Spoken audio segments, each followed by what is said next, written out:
here this morning because our matter was coming up. You remember we had a case about government intention to hand over JKI to Adani. Unfortunately, the court is not sitting today. We have been given a new date, that is on the 27th of this month. So not much, nothing has happened. But I want to use this opportunity to thank His Excellency Moshas, the working fraternity from the aviation sector, because as workers, we remain opposed to the intention of giving out JKIA to Adani. We have said not once, not twice, that it's not a good deal for this country. It is not a good deal for workers. It's not a good deal for the sector, that is the aviation sector in totality. We are more than convinced that Kenya Airports Authority is financially able to fund its own expansion and modernization. Our appeal to the government is that they should pause and abandon the Adani project and instead assist Kenya Airports Authority to finance its own expansion. So I won't say much. Maybe I'll ask His Excellency and Mheshimiwa Eugene, who have been of great help to us, the working fraternity from aviation, maybe to make some remarks.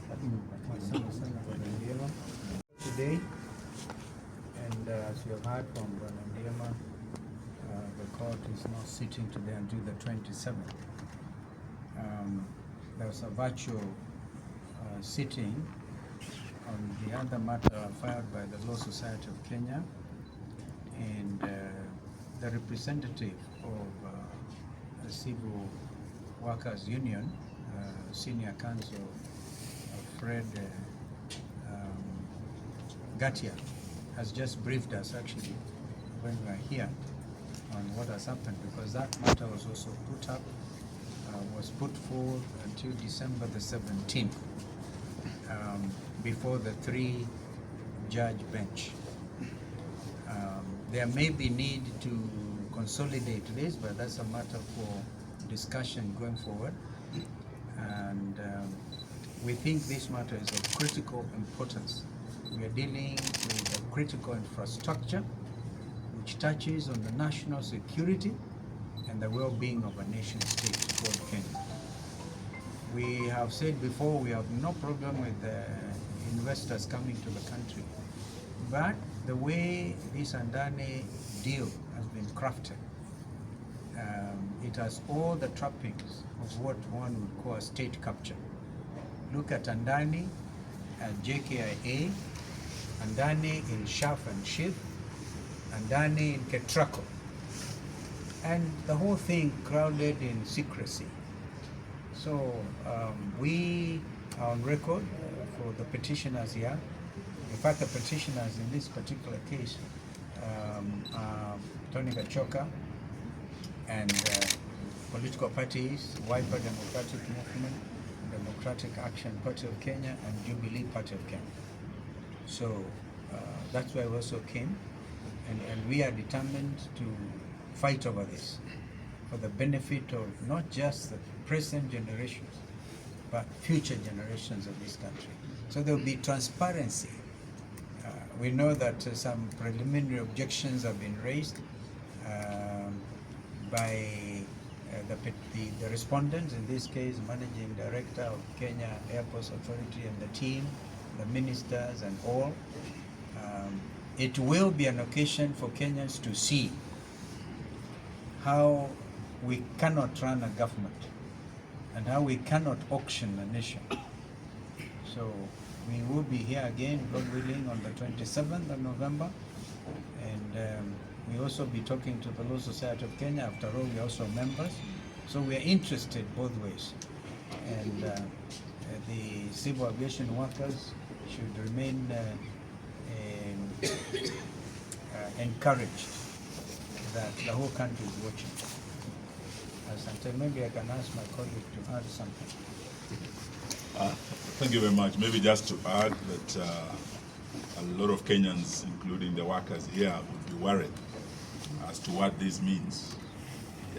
Just to assure them that this postponement of this case, the adjournment to the 17th of the LSK case, and this case to the 27th, does not mean that the conservatory orders are no longer there and therefore Adani will take over. No, the conservatory orders that have been given in the LSK case, which is a case related to this, and we shall be seeking consolidation of these cases, means that Adani will not still do anything until these matters are heard and determined. So that is the assurance we want to give, but also thank Ndiema and his officials for standing with the workers, for fighting for our fellow Kenyans who are at risk of losing their livelihoods under the Adani deal, which is slope-sided actually in favor of Adani, and which we must tell Kenyans portends a lot of risk to our future as a nation. We've seen what is happening in Bangladesh. The same Adani who was chased from Bangladesh, from Sri Lanka, from Australia. Today we are hearing that he had a problem with the people of Bangladesh and he has cut off power. We want to tell this Kenya Kwisha government that if actually they are going to give this Adani everything, for Adani to control our airways in terms of taking JKIA International Airport, for Adani to control our energy sector by taking over Ketraco, for Adani to control our healthcare systems. Imagine if what has happened in Bangladesh happens in Kenya. One individual called Adani switches off power. The entire country is in darkness.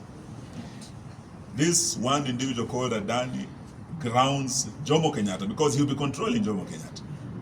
The same Adani is controlling our healthcare. That Adani, Shah, or Chief, whatever, he actually paralyzes our healthcare. Will we have a country? No.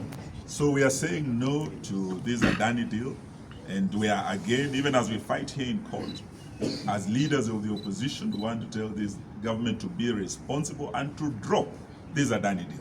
Yes. That is all we're asking, but we leave to the judges and to our courts to do what is right and in our national interest. Asante sana. Well done. Any questions? Because then that's very clear as can be. Do you know the reason Adani disconnected electricity to Bangladesh? It was because it was not paid some installments. Yes. Okay. It can happen here. It can happen here. And before you know it, you cannot have planes landing in Kenya, and then you will have total chaos. No. We will say no because it's important. Si ni kweli? Yes. Tunasema la. Tunasema la. Yes. So we actually asked, just like yesterday, we told, I think he's an advocate, Senator Fonani. We told him to drop this thing about term extensions like a hot potato. Drop it and go home. Or forget. There's a lot more you can do. So similarly, drop this Adani deal. William Ruto, drop it. Yes. Drop it. Asanteni sana. Thank you.